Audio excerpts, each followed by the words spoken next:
তো আমি এই কলম দিয়ে এখানে চাপ দিলাম, বুঝতে পারছেন আপনি?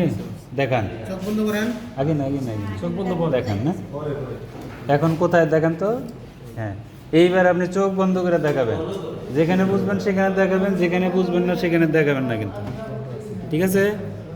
হ্যাঁ, এইখানে কোথায় পয়েন্টটা বলছিলাম? এই জায়গায় পয়েন্ট, ঠিক আছে? এই যে মাঝখানে, ঠিক আছে?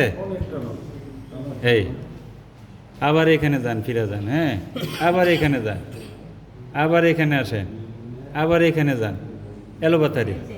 অ্যালোপ্যাথি দেখার কারণ কি বলুন তো?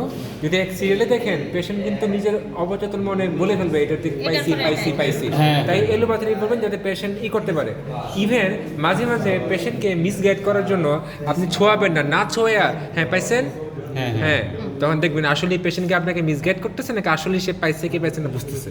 ঠিক আছে? ঠিক একইভাবে যখন স্কিনে দাগ দেখবেন, তুলা না ছোঁয়া বলবেন তেল পান এখন তোলা কিন্তু ছোঁয়েছেন না, তাও বলবেন, দেখবেন অ্যাকচুয়ালি পেশেন্টকে আন্দাজে বলতেছে নাকি বুঝে বলতেছে, বুঝতে পারছেন? ঠিক একই জন্য এই জিনিসটা জিগজ্যাগ করা হয়। ঠিক আছে।